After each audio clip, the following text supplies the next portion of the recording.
Hello, I hope you're all having a great week this week and enjoying the fabulous weather we've been having. What I wanted to do in this short video is just go over assignment 2 and respond to some questions that people usually have and give you a little overview. If you've already done this assignment, this would be a good chance just to review it and take a look at what you've done. If you're in the middle of working on it, which I hope you are, this is just a way to maybe help you get organized. So I'll hit each section and briefly talk about what I'm looking for in each section. It might be helpful at this point, if you don't have it, to print out a copy of the outline so that you can take notes directly onto the sheet. The first section, a brief rationale or a need for a plan, you can get this from the descriptive information. Just as a warning, there's a lot of information in that case study that you don't necessarily need, so you don't feel that you've got to use every single thing in there. What I'm looking for is a very short paragraph that describes this student and how he's functioning, and says a little bit about the setting. So think of a short paragraph. If you've read it and you've jotted down a few notes, you could probably just write a short paragraph and it would be fine.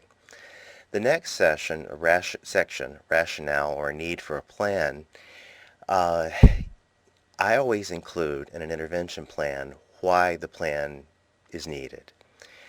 I believe that it's important to get input from people as to why we need an intervention, and you state that right up front. It's communicating to people who are going to be carrying this out every day why it's important. So what are the behaviors that are limiting this person, and what's the goal of this plan? Is the goal to help this student function better in this setting, or is it to increase this student's options and placement possibilities? Is it to give this person more employment options? I just say that right up front.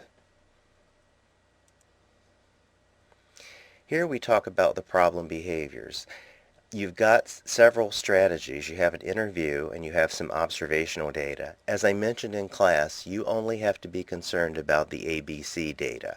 There's other data there that is useful, but we've not spent a lot of time talking about it in this course. If you want to look at it, it's not difficult to figure out how to use those data collection systems, but I'm only asking you to include the ABC data.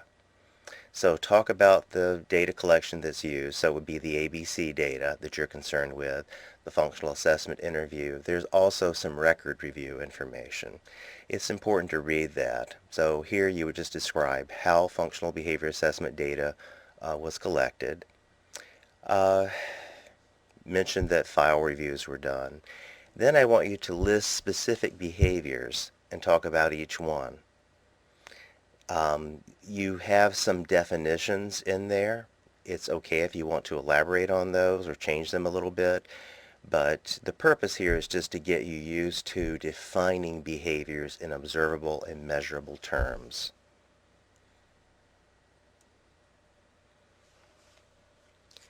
For this section, results of functional assessment interview, I want you to focus only on the interview. Say a little bit about who the interview was done with, or with whom the interview was done.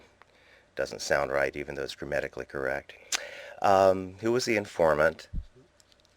And then, based on the interview information, develop an initial summary statement. This is a hypothesis that's just developed on the interview data.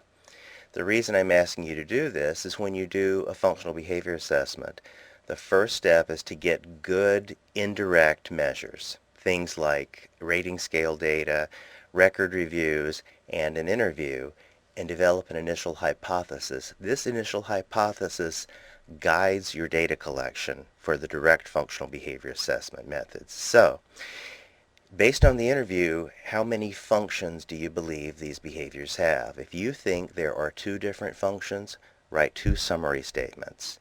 If you're not sure about a summary statement, go back and review the PowerPoint on functional behavior assessment.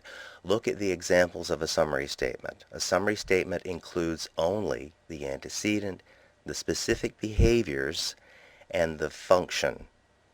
The number of behaviors is determined by how many behaviors serve a particular function. The number of summary statements is based on how many functions you've identified. Do not write a summary statement with more than one function in it. Even if it's the same behavior and there are two functions, you would write two summary statements. Again, if this is confusing, go back and review what goes into a summary statement. But for this section, you develop a summary statement that's just based on the interview data, because in real life, that would be all you would have at this point. In this section, collect observational data, obviously you would go out and collect data, but since this is a case study, look at the data you've already got. And in this case, it's just the ABC data. I would like you to write a brief summary of what these data say. And it can be pretty short. Be succinct. You don't have to be really wordy. Also, I'm not looking for exact numbers here. If you're close, that's good enough. So don't be concerned about nitpicking whether this particular observation is this antecedent or that antecedent. If you're describing something that's reasonably close to what those data say, it's fine. So first of all, we're going to look at big global things. How many times did each of these behaviors occur that you've identified? How many times did they occur per day? So you may want to take, and look at it by day. Now I want you to just look at the antecedents. For each behavior, what are the conditions under which they occur? Here, don't list out every antecedent, but look for patterns. Do you see bigger patterns here? That's what we're looking at. For example, social situations versus demand situations. Proximity of peers versus no peers present. Do you see some commonalities among the antecedents? So the question is, what patterns do you see in antecedents for the challenging behaviors? There may be, if you have two summary statements, you would have, well, this group of behaviors seems to happen in this situation. This other group of behaviors seems to happen in this other situation. Next question, what usually happens after behaviors occur? So what are the consequences of these behaviors? When they happen, what usually happens? And it doesn't, again, we're not talking about looking and listing each specific instance. What global patterns do you see?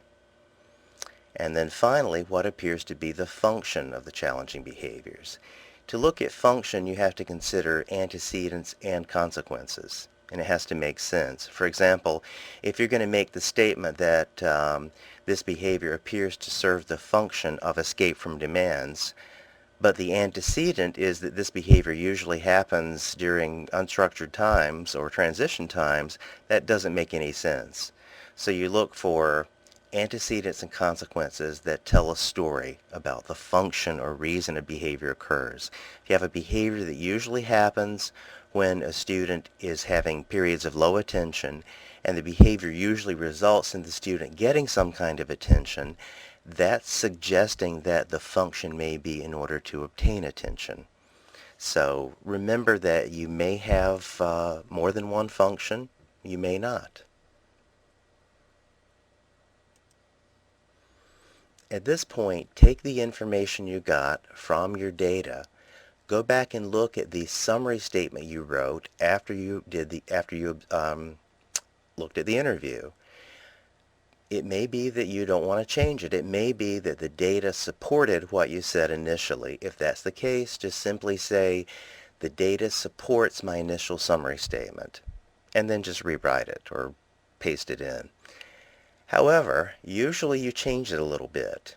Maybe the function doesn't change, but maybe you've identified some other antecedents you want to add.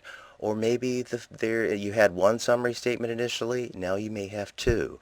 Sometimes I'll start out with two, and then when I collect data, I realize there's only one function. So I'll change it to only one summary statement.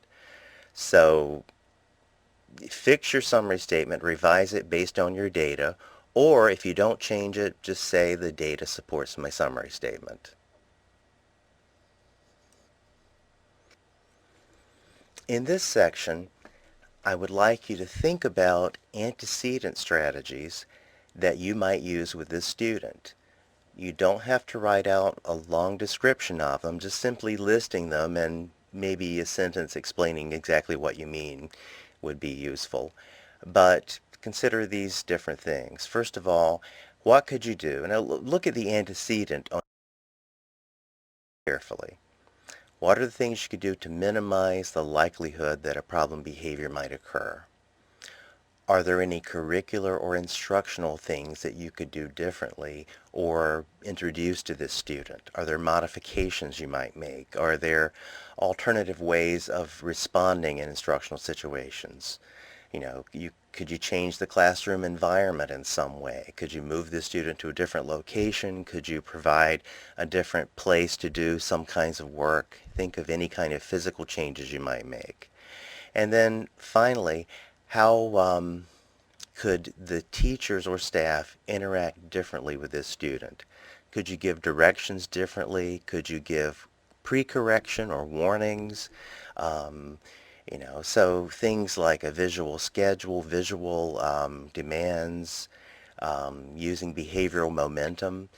If you're a little unclear here, go back and look at the Scott chapter on antecedent interventions. He lists some great ones there, and then look at the PowerPoint as well. You don't feel that you've got to provide something for each of this A, B, C, and D. It may be that your focus is on a couple of those. That's okay. What I'm looking for, are you picking things that make sense given the assessment data? It's possible that you may not come up with anything that I came up with. It doesn't mean yours is any less right. So don't think there's a one right answer or two right answers. Again, if you're picking something that's reasonable and it looks like you're basing it on the assessment information, that's fine.